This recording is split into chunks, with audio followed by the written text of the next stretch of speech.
Assalamualaikum warahmatullahi wabarakatuh. Ya Alhamdulillah wassalatu wassalamu ala Rasulillah wa ala alihi wa sahbihi wa mawalah wa la hawla wa la quwwata illa billahi wa ba'd. Ma'asyiral muslimin yang dimuliakan Allah Subhanahu wa taala. Siapa Ya'juj dan Ma'juj itu? Kita tahu bahawa Ya'juj dan Ma'juj fitnahnya tentu berbeda dengan fitnah Dajjal. Kalau Dajjal itu betul-betul diciptakan oleh Allah Subhanahu wa taala untuk memfitnah agama manusia.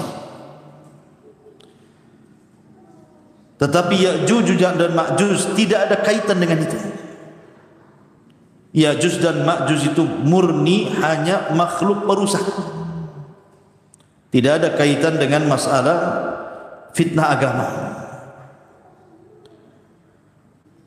Ada yang mengatakan bahawa Ya'juj dan Ma'juj itu adalah al-ikhwatu lil ab, saudara kita dari jalur ayah.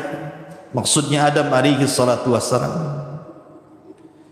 Jadi ketika Adam alaihi salatu wassalam bermimpi basah, kemudian spermanya menumpah bumi, maka sperma yang menimpa bumi itulah yang kemudian menjadi Ya'juj wa Ma'juj.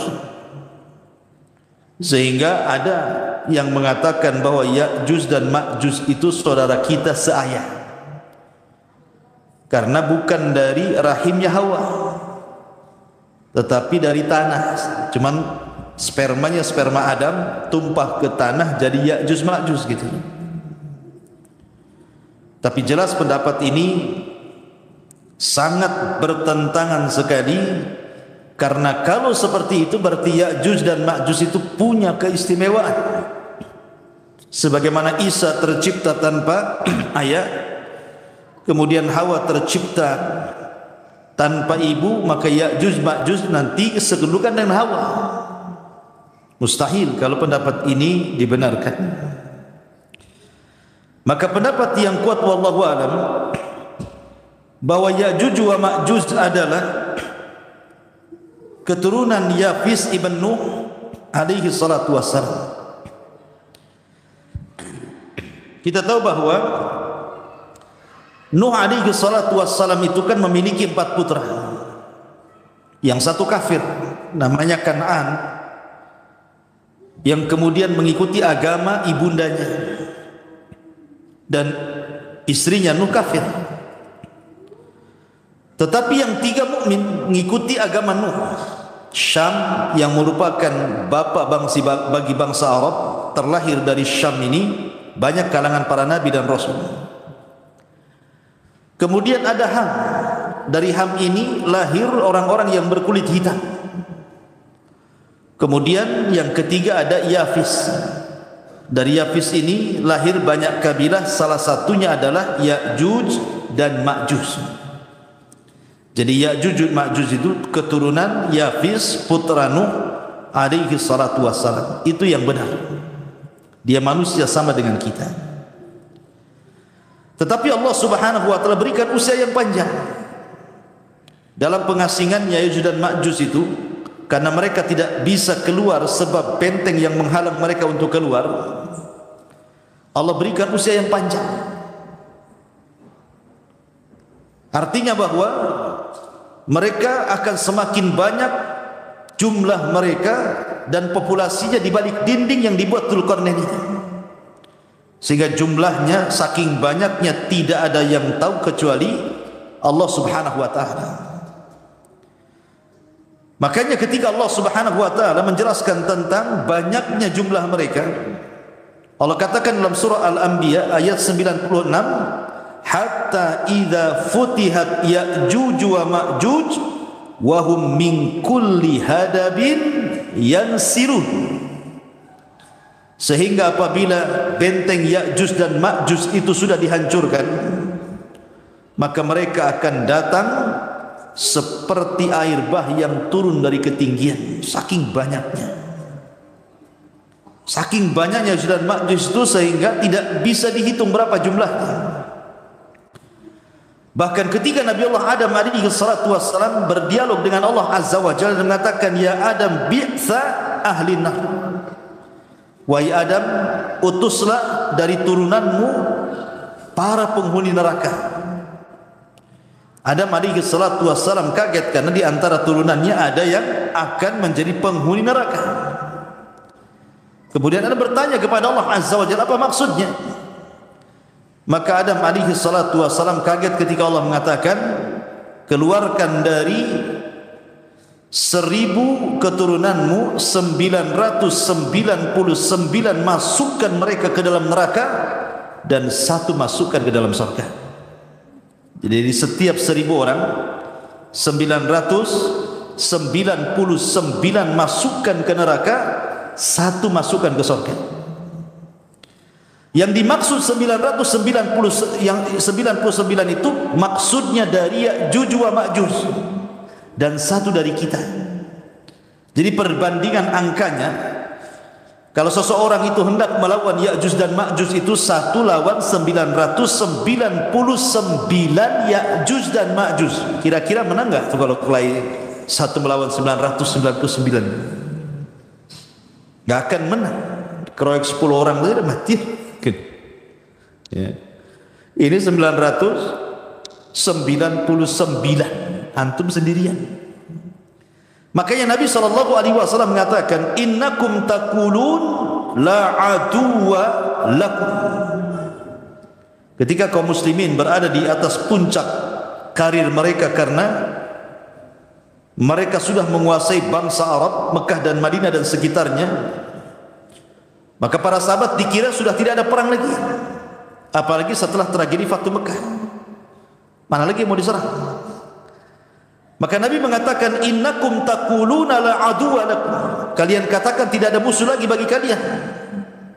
Kata Nabi SAW, wa innakum lan tazalu tuqatiluna hatta ya'tiya Ya'juj wa Ma'juj iradul wujuh sigharul uyun wa min kulli hadabin yansirun ka'anna wujuhahum al-mujanul mutraqah. Kata Nabi SAW, kalian sangka kalian tidak memiliki musuh lagi? Tidak. Bahkan kalian akan senantiasa berperang sampai datang kepada kalian Ya'juj dan Ma'juj. Mereka bulat wajahnya, kecil matanya, mereka datang dari semua arah dan wajahnya seperti tameng yang biasa digunakan untuk berperang. Mujanul mutraqah. Artinya Nabi SAW mengatakan bahwa kita akan berperang melawan mereka Ya'juj dan Ma'juj di akhir zaman dan tidak akan menang, karena Allah Subhanahu wa taala menghabarkan sendiri lewat lisan Nabi SAW kepada Isa bin Maryam untuk membawa sisa pasukan bersembunyi di Bukit Tur. Jadi Allah Subhanahu wa taala sendiri yang meminta kepada Isa untuk tidak melawan mereka. Makanya Nabi SAW mengatakan bahwa akan datang kepada kalian 2 kabilah besar Ya'juj dan Ma'juj dan kalian tidak akan sanggup memerangi mereka. Kalian tidak akan sanggup menghadapi perang melawan mereka. Maka Allah perintahkan Isa untuk membawa sebagian pasukan kaum muslimin bersembunyi di tempat persembunyian yang pertama, Bukit Tur. Di situ mereka bersembunyi. Ketika Ya'juj dan Ma'juj tidak ada lagi yang melawan mereka, karena yang paling kuat kan pasukan Isa bin Maryam. Kalau pasukan sekuat itu tidak bisa melawan Ya'juj dan Ma'juj, siapa yang akan melawan Ya'juj dan Ma'juj? Sehingga kemudian Ya'juj dan Ma'juj dengan sangat senangnya masuk ke desa-desa, masuk ke daerah-daerah, masuk ke negara-negara hanya untuk membantai di luar rasnya. Siapapun di luar rasnya dibantai. Bahkan dalam riwayat dimakan bangkainya, kanibal. Habis dibunuh dimakan pula bangkainya. Itulah Ya'juj wa Ma'juj itu. Makanya tidak ada satupun bumi sama dengan Dajjal. Dajjal kan tidak ada sejengkal bumi kecuali diinjak Dajjal. Maka Ya'juj wa Ma'juj juga sama. bumi ini dipenuhi oleh mereka, dipenuhi oleh Ya'juj dan Ma'juj itu, sehingga fitnahnya menyebar seantero dunia. Ma'asyiral muslimin yang dimuliakan Allah Azza wa Jalla.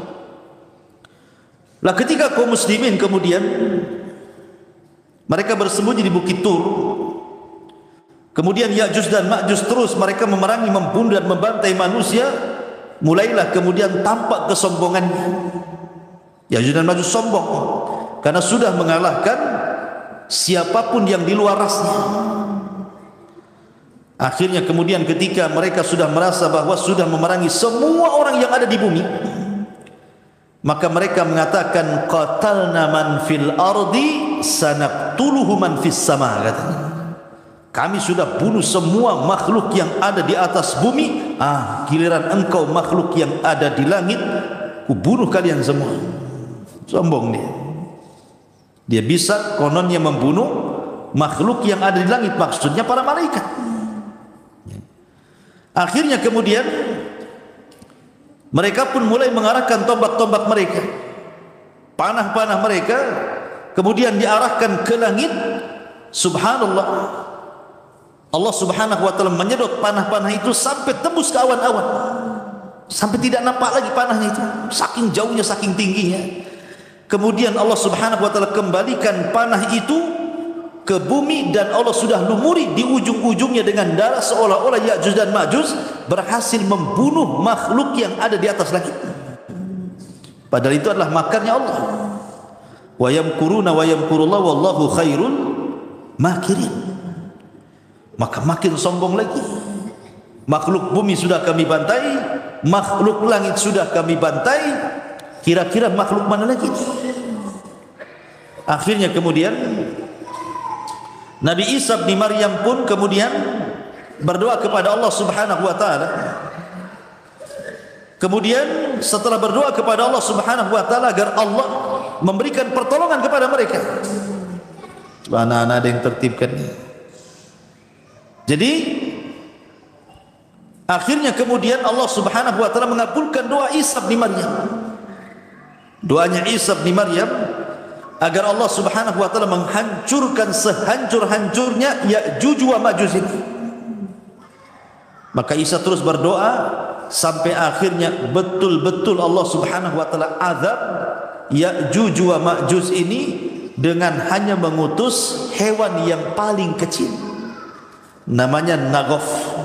Nagof itu semacam ulat. Ulat itu disebut nagof dalam bahasa Arab.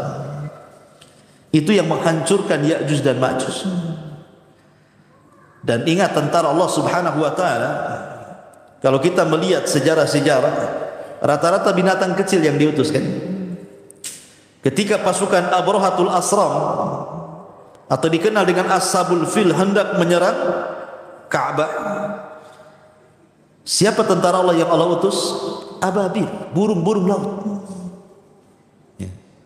Kemudian juga ketika Allah subhanahu wa ta'ala mengazab kaum Sabah karena kufurnya mereka kepada Allah subhanahu wa ta'ala,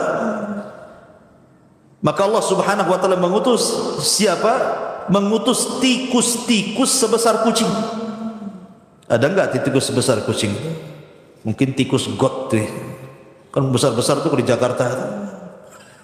Tikus istana pula. Bukan, tikus-tikus got itu kan besar-besar. Nampak kucing saja, kucing yang lari kalah besar. Ya. Jadi ada tikus-tikus sebesar kucing itu yang diutus oleh Allah Azza wa Jalla untuk menggerogoti Sad Ma'rib, bendungan yang ada di Ma'rib. Kalau sekarang bendungannya udah canggih lah, pakai tembok. Tikusnya pun giginya rompang lah kalau zaman dulu kan pakai kayu. Jadi digerogoti habis. Jadi memang betul-betul diutus oleh Allah Azza wa Jalla tikus-tikus besar sehingga menggerogoti bendungan. Ketika kemudian tikus-tikus berhasil menggerogoti kayu-kayunya, jebollah bendungan itu, kemudian menghancurkan negeri Sam. Kalau Allah mau mengutus tuh nggak usah ngutus buaya, apalagi buaya darat. Jadi bukan kecil, burung laut, kemudian tikus. Di sini ulat pula. Ya. Yang diutus oleh Allah Subhanahu wa taala ulat-ulat kecil. Setiap satu Ya'juj dan Ma'juj satu ulat.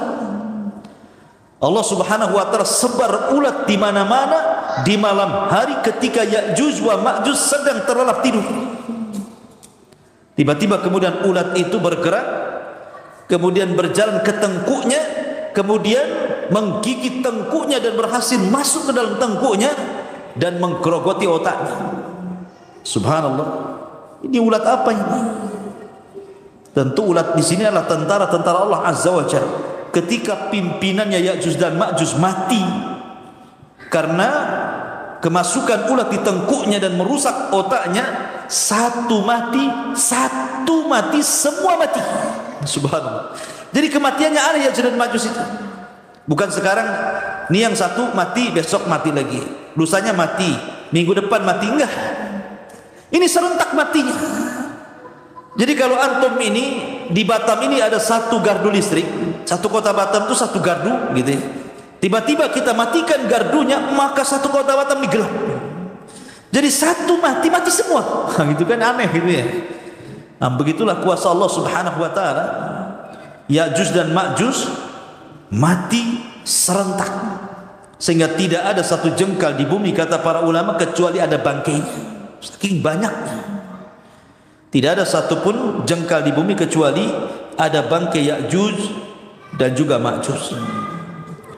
Lah ketika kemudian Isa bin Maryam melihat berserakan jenazah-jenazah Ya'juj dan Ma'juj dan bangkai-bangkai Ya'juj Ma'juj itu, tentu semakin hari membusukkan begitu.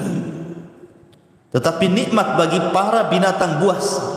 Jadi binatang-binatang semacam harimau, pemakan daging lah, elang dan yang lain, itu mereka merasa nikmat. Kenapa? Makanan banyak. Ya. Jadi jasad-jasad Ya'juj dan Ma'juj itu karena tidak ada yang dikubur, sehingga menguntungkan binatang-binatang buas sampai mereka dimakmurkan dengan memakan jasad-jasad Ya'juj dan Ma'juj. Maka Nabi Isa pun berdoa kepada untuk dibersihkan jasad-jasad itu. Setelah berdoa, tiba-tiba Allah Subhanahu wa taala kirimkan burung-burung besar sebesar unta, kemudian setiap satu burung membawa satu jasad, kemudian dilempar entah berantah, ada yang mengatakan di lautan wallahu alam, sampai akhirnya bumi tidak ada satupun jiwa dan bangkai Ya'juj dan Ma'juj, bersih-bersih. Tetapi tentu sisa-sisanya masih ada. Mungkin darahnya, mungkin nanahnya gitu kalau sudah membusuk gitu ya. Maka Allah Subhanahu wa taala kirimkan hujan yang sangat deras. Kemudian hujan itulah membawa berkah, membersihkan sisa-sisa Ya'juj wa Ma'juj. Dibersihkan dengan hujan itu. Maka setelah terjadi hujan itu, Allah betul-betul suburkan tanahnya.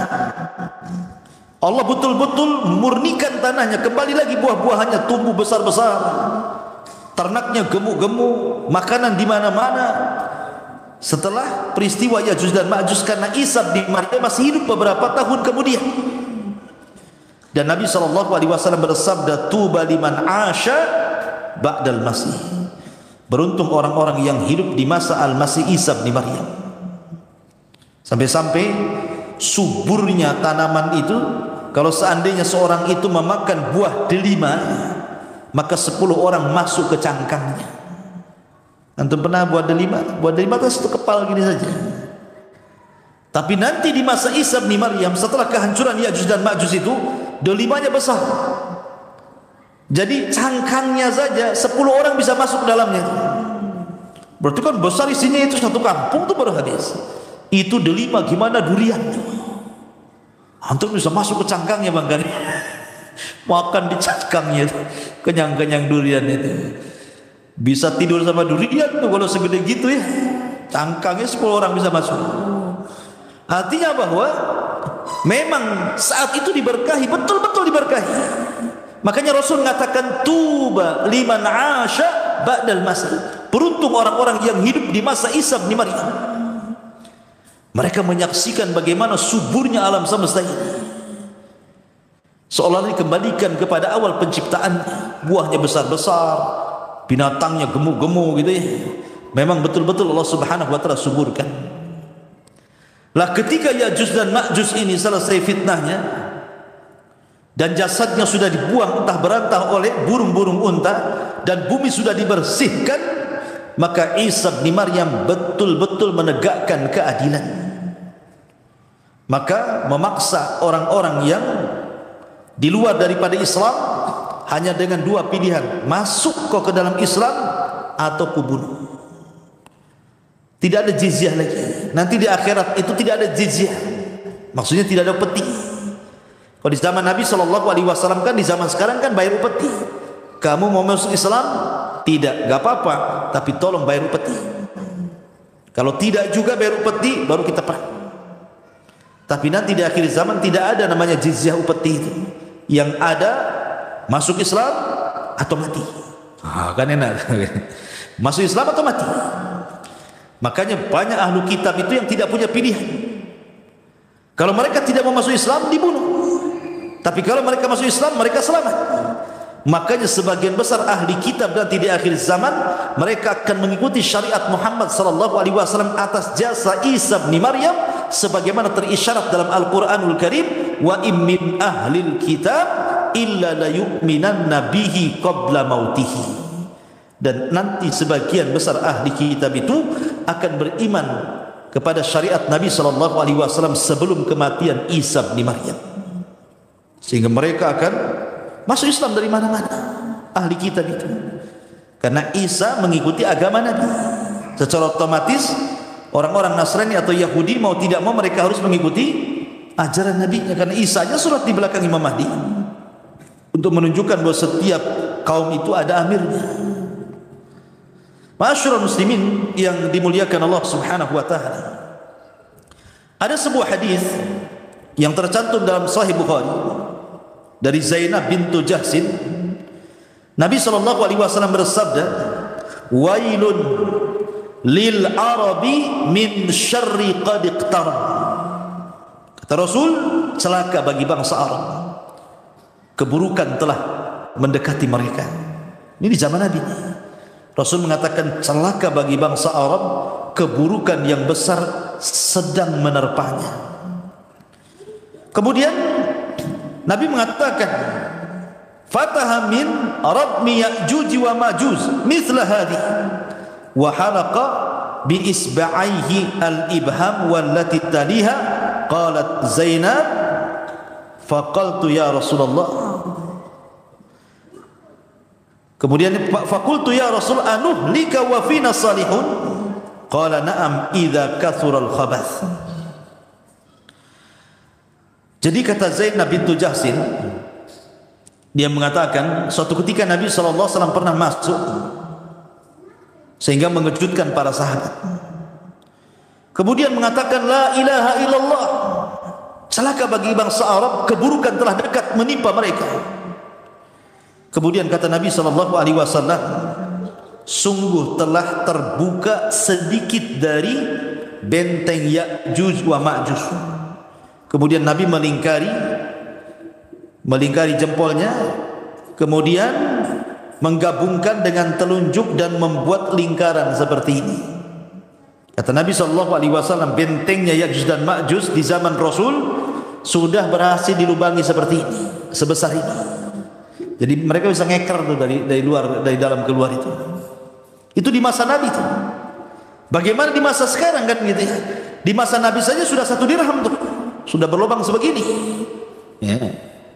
Otomatis maka semakin mendekati kiamat lubang itu semakin besar. Biar mereka keluar dan membenarkan sabda Nabi SAW. Maka kata Zainab, la ilaha illallah, celaka bagi bangsa Arab, sungguh keburukan telah dekat, di mana tembok Ya'juj dan Ma'juj telah menjadi lubang sebesar begini, kata Nabi SAW. Kemudian kata Zainab, ya Rasulullah, apakah kita akan dihancurkan sementara banyak di antara kita orang-orang soleh? Maka Rasul mengatakan, ya, kalau keburukannya lebih banyak dibandingkan orang solehnya. Kalau orang solehnya diam, tidak kemudian al-amru bil ma'ruf wan nahyu 'anil munkar, maka justru itu pula yang mengundang azab Allah Subhanahu wa taala. Karena azab itu kalau ditimpakan bukan hanya terkena orang zalim saja, tetapi orang baik pun terkena imbasnya. Ma'asyiral muslimin yang dimuliakan Allah Subhanahu wa taala. Itulah cuplikan dari kisah Ya'juj dan juga Ma'juj. Dan ini sering saya ulang-ulang biar paham. Nah, setelah kemudian Isa bin Maryam, kan Isa bin Maryam ini ada yang mengatakan berkuasa 40 tahun, tapi ada yang mengatakan 7 sampai 8 tahun. Kemudian meninggal, dan sebelumnya Imam Mahdi meninggal. Maka ketika dua manusia ini meninggal, Imam Mahdi meninggal, kemudian disusul Isa bin Maryam meninggal, sementara tugas Isa itu sangat berat sekali. Akhirnya kemudian orang pun membawa diri masing-masing. Ada yang tetap mempertahankan keimanannya, ada yang sedikit demi sedikit kufur. Sedikit demi sedikit kufur dia. Lah yang kufur ini diingatkan oleh Allah Azza wa Jalla. Diingatkan dengan apa? Dengan adanya dukhan, dengan adanya asap yang pekat yang berasal dari langit, yang Allah Subhanahu wa taala katakan fartaqib yauma ta'tis sama bidukhanin mubin. Sebenarnya dukhan ini hanya peringatan kepada orang-orang yang tadinya beriman kemudian kufur. Tetapi tanda-tanda kekuasaan Allah Subhanahu wa taala terkadang tidak menjadikan orang-orang itu kembali beriman, malah justru makin kufur. Harusnya dukhan itu, dukhan yang ditampakkan di langit itu menjadikan orang-orang itu kembali kepada Allah Azza wa Jalla. Sehingga sebagian mereka berdoa, Allahumma kshif, Allahumma kshif anna, ya Allah singkapkan dari kami dukhan-dukhan itu. Akhirnya Allah Subhanahu wa taala mengangkat dukhan dan hilanglah dukhan. Tapi apa yang terjadi? Doa-doa mereka sia-sia saja. Karena setelah berdoa dan diangkatnya dukhan, bukannya bertobat, makin merajalela kemaksiatannya. A'anzartahum am lam tunzirhum la yu'minun. Ketika dukhan sudah tidak ada, mereka pun rupanya tidak membuat sadar dengan itu. Padahal dalam riwayat itu, kalau orang yang mukmin, yang muslim, yang menghisap itu, maka paling tinggi pilek saja. Tapi kalau orang kafir, munafik yang menghisap dukhan itu, maka mereka akan mengalami kesakitan yang luar biasa, bahkan bisa mengalami kematian. Itulah dukhan bagi orang-orang kafir. Artinya kan nampak peringatan ini, tapi tidak mau beriman juga orang-orang itu. Lah karena dengan dukhan tidak mau beriman inilah, maka Allah Subhanahu wa taala ingatkan dengan tanda-tanda kiamat besar setelah dukhan. Apa itu? Allah Subhanahu wa taala terbitkan matahari dari arah barat. Terjadi silang pendapat antara kemunculan binatang yang bisa bicara yang keluar dari perut bumi dan antara terbitnya matahari dari arah barat. Ada yang mengatakan binatang itu keluar, baru kemudian terbit matahari dari arah barat. Ada yang mengatakan, kata para ulama akidah itu, matahari dulu terbit dari arah barat, 3 hari setelahnya atau 2 hari setelahnya baru kemudian muncul binatang yang melata yang keluar dari perut bumi itu.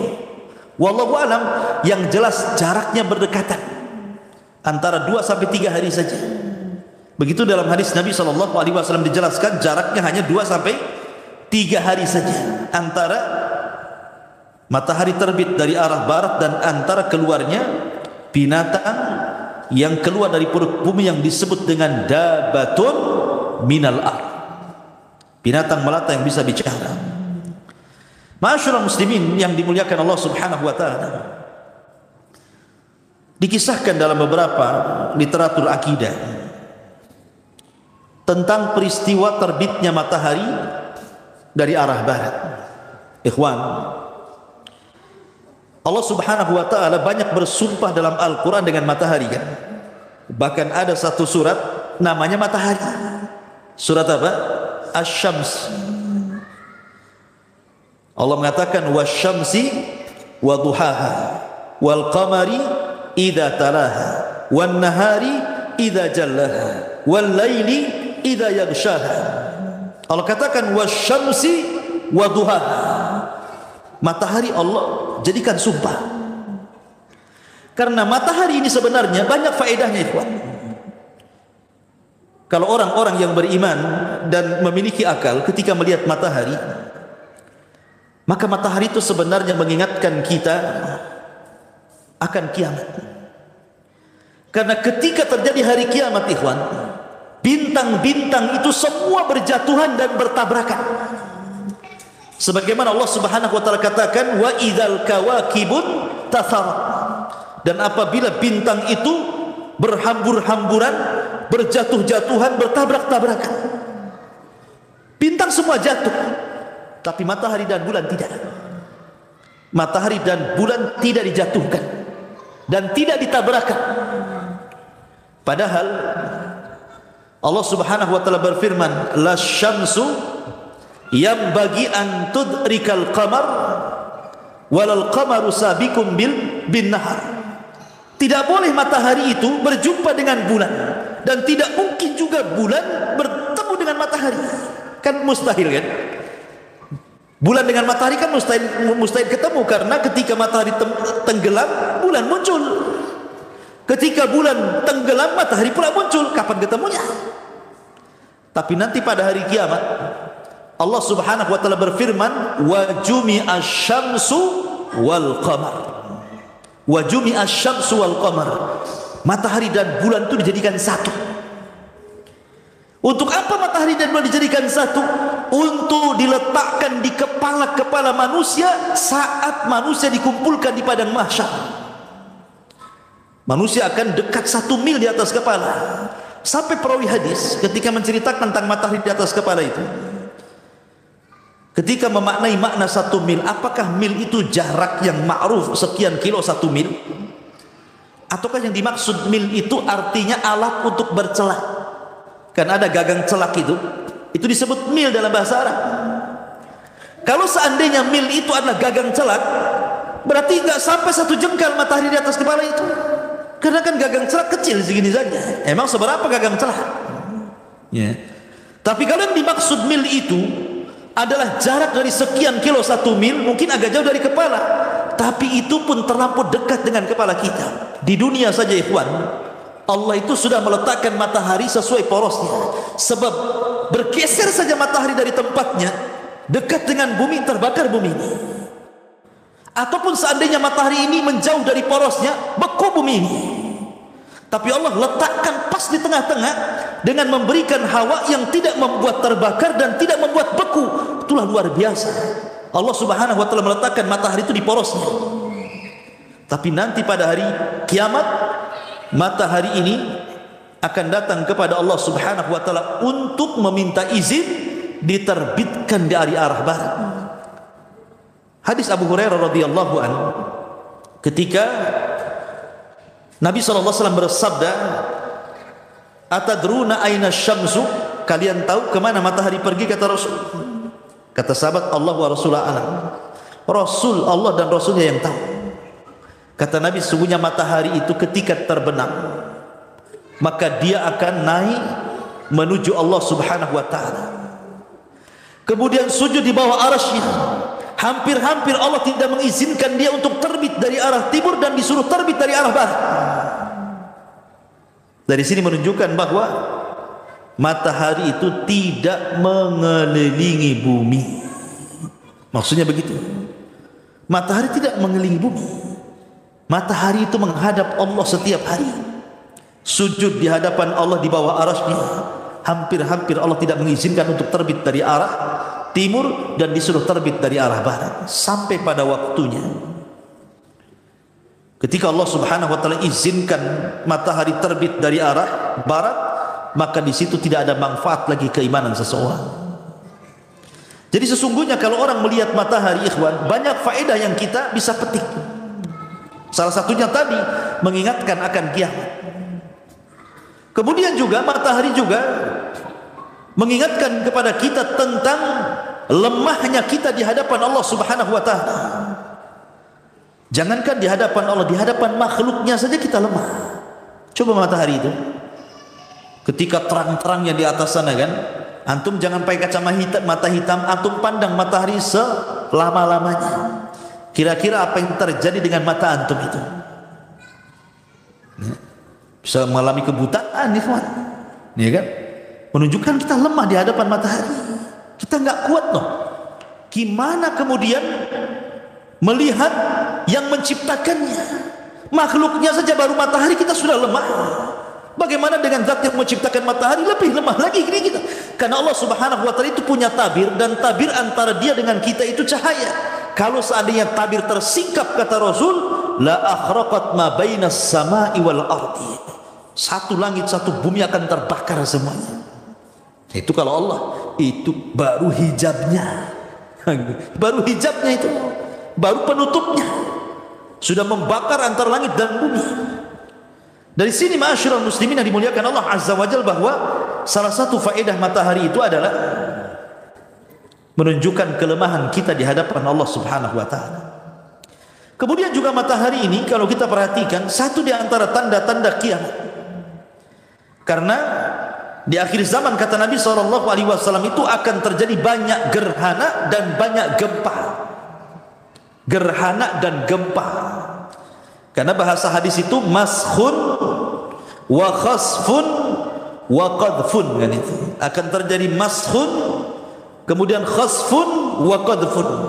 Kalimat khasfun kalau diarahkan ke langit maka menjadi gerhana, khusuf. Makanya ada solat khusuf.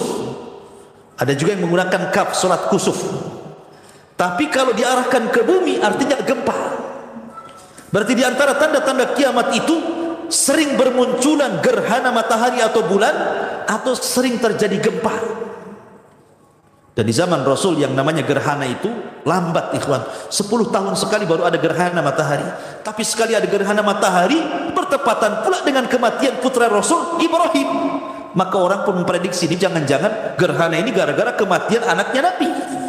Maka Rasul bangkit dan mengatakan tidak. Gerhana itu bukan karena hidupnya seseorang, bukan pula karena matinya seseorang, tapi gerhana didatangkan untuk menakut-nakuti hamba-hamba Allah. Masalahnya yang ditakut-takuti tidak takut, malah selfie pula dengan matahari, selfie dengan bulan. Yang ditakuti tidak takut, nih masalahnya. Berarti memang orang-orang sekarang memang berani-berani, tidak takut dengan Allah Subhanahu wa taala. Karena Allah nakut-nakuti, dia tidak takut. Ya. Harusnya kita takut kepada Allah Azza wa Jalla. Subhanaka wa bihamdika asyhadu an la ilaha illa anta astaghfiruka wa atubu ilaik. Allahu ta'ala alam. Assalamualaikum warahmatullahi wabarakatuh.